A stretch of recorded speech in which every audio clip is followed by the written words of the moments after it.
Next think के दूसरे episode में आपका स्वागत है। 4 अरब साल पहले हमारा सूरज मर नहीं रहा था, बल्कि उल्टा, वह अभी पूरी तरह जवान भी नहीं हुआ था। आज जब कोई तारा अपनी जिंदगी के अंत में मरता है तो उसकी चमक कम होने लगती है, लेकिन हमारे सूरज के साथ 4 अरब साल पहले मामला बिल्कुल उल्टा था। वह आज की तुलना में करीब 30% कम ऊर्जा देता था। और यहीं से शुरू होती है साइंस की सबसे बड़ी पहेलियों में से एक। अगर उस समय सूरज इतना कमजोर था तो धरती पूरी तरह बर्फ से ढकी हुई होनी चाहिए थी। हर महासागर, हर झील और सतह पर मौजूद हर बूंद पानी जम जाना चाहिए था, लेकिन ऐसा हुआ ही नहीं। धरती पर तरल पानी मौजूद था, समुद्र लहरा रहे थे, सूक्ष्म जीव यानी माइक्रोब्स जीवित थे, और यहीं से जीवन की शुरुआत हुई। सवाल है, कैसे? पिछले 50 सालों से वैज्ञानिक इस सवाल का पक्का जवाब नहीं ढूंढ पाए हैं। साल था 1972। कार्ल सगन और उनके सहयोगी जॉर्ज मले, जो कॉर्नेल यूनिवर्सिटी में काम कर रहे थे, उन्होंने पृथ्वी के इतिहास में एक ऐसी बात नोटिस की जिसने पूरी वैज्ञानिक दुनिया को चौंका दिया।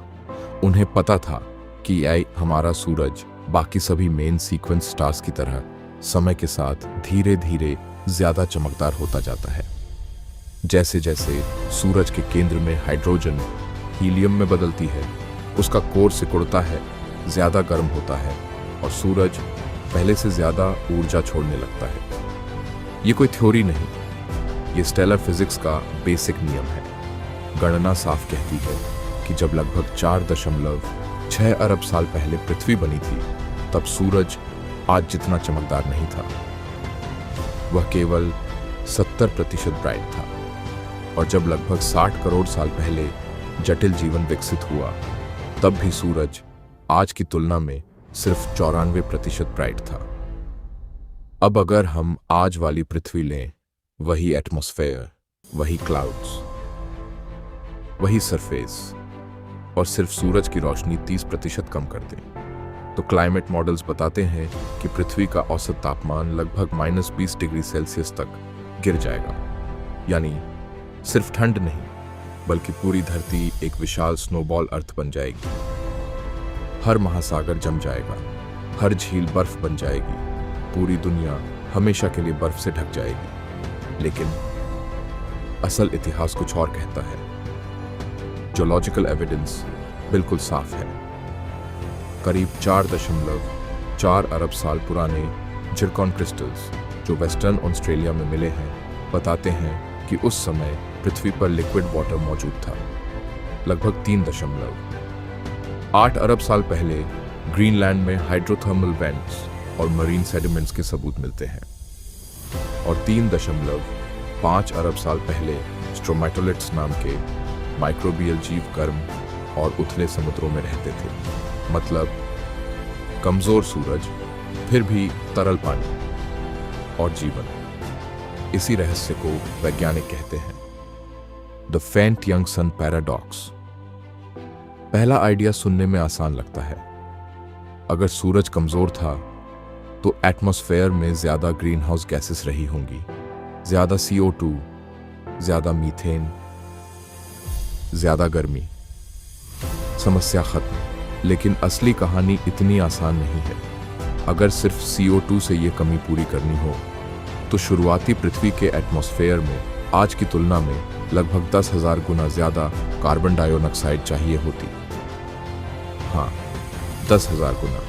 लेकिन एंशिएंट रॉक्स में मिले केमिकल एविडेंस बताते हैं कि CO2 जरूर ज्यादा थी, पर इतनी नहीं। शायद आज से 10 से 100 गुना ज्यादा, जो मदद तो करती है, लेकिन अकेले पर्याप्त नहीं थी। कार्ल सगन और जॉर्ज मलिन ने एक और गैस का सुझाव दिया, अमोनिया। यह बहुत शक्तिशाली ग्रीन हाउस गैस है, लेकिन इसमें भी एक बड़ी समस्या थी। उस समय पृथ्वी पर ओजोन लेयर नहीं थी, इसलिए सूरज की अल्ट्रावायलेट रेज AGI कुछ ही दशकों में अमोनिया को पूरी तरह तोड़ देती। यानी जितनी तेजी से अमोनिया बनती, लगभग उतनी ही तेजी से खत्म भी हो जाती। तो फिर जवाब क्या है? आज वैज्ञानिक कई संभावनाओं पर काम कर रहे हैं। सबसे मजबूत उम्मीदवार है मीथेन। शुरुआती पृथ्वी पर ऑक्सीजन नहीं थी। ऐसे माहौल में मिथेनोजेंस नाम के सूक्ष्म जीव रहते थे जो ऑक्सीजन के बिना जीवित रहते हैं और मीथेन गैस छोड़ते हैं। मीथेन CO2 से लगभग 80 गुना ज्यादा शक्तिशाली ग्रीनहाउस गैस है। कुछ रिसर्च बताती हैं कि अगर एटमॉस्फेयर में लगभग 1000 पार्ट्स पर मिलियन मीथेन रही हो तो वह पृथ्वी को जमने से बचा सकती थी। लेकिन इसमें भी एक ट्विस्ट है। बहुत ज्यादा मीथेन एटमॉस्फेयर में एक ऑरेंज हेज बना देती है जो सूरज की रोशनी वापस अंतरिक्ष में भेज देती है।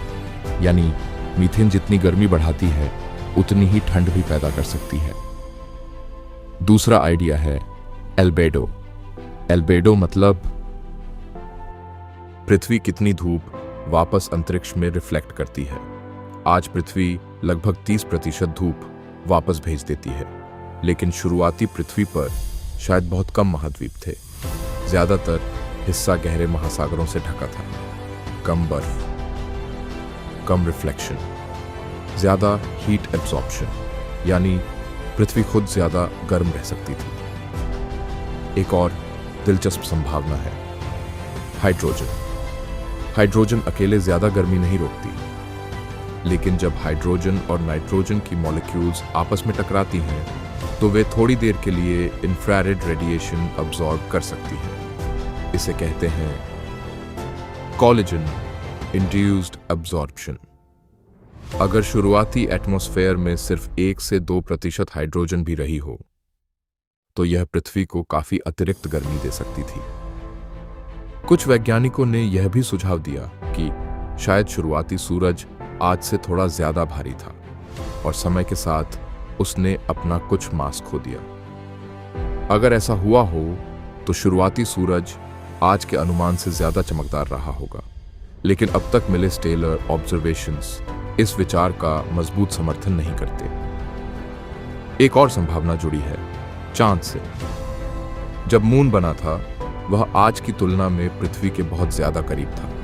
इससे टाइडल फोर्सेस बहुत ज्यादा थी। ज्यादा टाइड्स, ज्यादा फ्रिक्शन, ज्यादा इंटरनल हीट और समुद्रों में ज्यादा मिक्सिंग। यह भी शायद पृथ्वी को थोड़ा गर्म रखने में मदद करता था। तो आखिर सही जवाब क्या है? सच कहें, आज भी किसी को नहीं पता। वैज्ञानिकों का मानना है कि शायद कोई एक कारण नहीं था, बल्कि CO2, मीथेन, हाइड्रोजन, कम एल्बेडो और टाइडल हीटिंग, इन सभी ने मिलकर पृथ्वी को गर्म रखा। इसे कहते हैं कॉकटेल हाइपोथेसिस। लेकिन इस रहस्य का महत्व सिर्फ पृथ्वी तक सीमित नहीं है। आज जब वैज्ञानिक दूसरी तारों के आसपास मौजूद एक्सोप्लैनेट्स पर जीवन खोज रहे हैं तो उन्हें यह समझना बेहद जरूरी है कि कमजोर सूरज के बावजूद पृथ्वी रहने लायक कैसे बनी रही। क्योंकि हमारे जैसे G टाइप स्टार्स के आसपास मौजूद हर अर्थ लाइक प्लैनेट इसी समस्या का सामना करता है। अगर हम अपनी ही पृथ्वी का इतिहास नहीं समझ पाए तो दूसरी दुनिया में जीवन होने की संभावना का सही अंदाजा कैसे लगाएंगे? आज जेम्स वेब स्पेस टेलीस्कोप दूर दराज के ग्रहों के एटमॉस्फेयर का विश्लेषण कर रहा है। आने वाले वर्षों में शायद हमें CO2, मीथेन और दूसरी गैसों के संकेत भी मिल जाएं। लेकिन उन संकेतों का सही मतलब समझने के लिए हमें पहले फेंट-यंग सन पैराडॉक्स को हल करना होगा। अगर आप यहां तक वीडियो को देख रहे तो कृपया सब्सक्राइब जरूर करें। 4 अरब साल पहले एक कमजोर सूरज, एक छोटा सा पथरीला ग्रह और हर गणना के खिलाफ जाकर वहीं से जीवन की शुरुआत हुई। फिर जीवन से जटिल जीव बने और आखिरकार उसी कहानी का नतीजा है हम। इसलिए फेंट-यंग सन पैराडॉक्स सिर्फ एक वैज्ञानिक पहेली नहीं है।